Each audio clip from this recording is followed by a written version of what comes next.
Subscribe to our YouTube channel and press the bell icon to get the latest updates. That is the terror infrastructure which is there on the other side of the LC, the terrorist camps, the terrorists,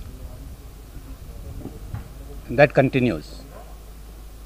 And therefore there can be no slackening as far as we are concerned in our levels of preparedness or alertness.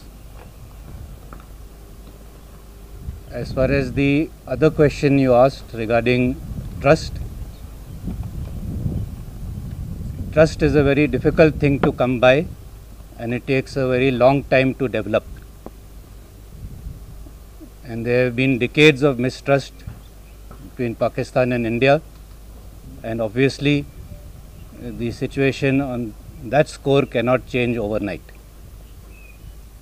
However, if the ceasefire continues, if they continue to observe the ceasefire in letter and spirit, if they stop and desist from trying to push terrorists across and foment trouble in India, then all these small steps will definitely go incrementally to build up that level of trust between the two countries. That although the ceasefire is in place, we cannot in any way reduce our levels of alertness and preparedness.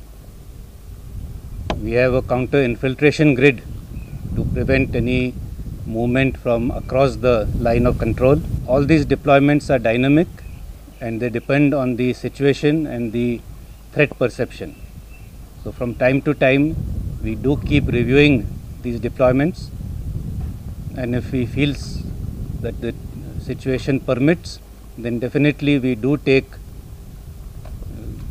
recourse to pulling out some troops from active deployment to the rear areas so that they also get time for rest and relief. In this overall gamut, the role of the army is to bring down the levels of violence to an extent where the civil administration and the local security forces can then play the role that they have to play in the development of the region and of course of J&K.